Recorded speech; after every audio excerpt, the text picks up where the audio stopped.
नमस्कार दोस्तों, स्वागत है मेरे चैनल में आप लोगों का। तो मेरे जितने बड़े भाई बहन माता पिता हैं मैं उनको प्रणाम करना चाहती हूँ। और मैं आप लोगों को एक बहुत ही प्यारा आसानी मैया गीत सुना रही हूँ। मेरा गाना अच्छा लगे तो वीडियो को लाइक शेयर सब्सक्राइब जरूर करें और प्लीज़ मेरे चैनल को ज़्यादा से ज़्यादा सपोर्ट करें। धन्यवाद। यही निबिया के छैया आसानी मैया के छहाला हो, यही निबिया के छैया आसानी मैया के छहाला हो। गंगा जमुनवा से जल भरी लईबै, गंगा जमुनवा से जल भरी लईबै, धीरे धीरे पौआ पखरबै आसानी मैया के छहाला हो, धीरे धीरे पौआ पखरबै आसानी मैया के छहाला हो। यही निबिया के छैया आसानी मैया के छहाला हो, यही निबिया के छैया आसानी मैया के छहाला हो।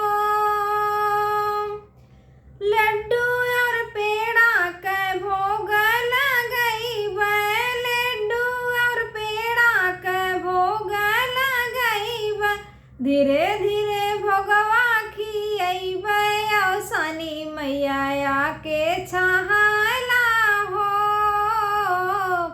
धीरे धीरे भोगवा खियैबै आसानी मैया के छहाला हो। यही निबिया के छैया आसानी मैया के छहाला हो,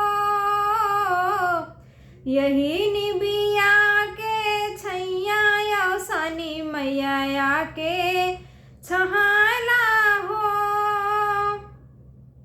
बेला चमेली कैसे जल गईबै, बेला चमेली कैसे जल गईबै, धीरे धीरे बेनिया डोलैबै आसानी मैया के छहाला हो,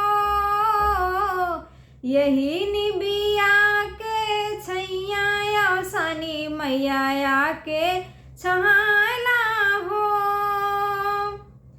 पान सुपारी के बीरा लगैबै, पान सुपारी के बीरा लगैबै, धीरे धीरे बीरवा कुचैबै आसानी मैया के छहाला हो,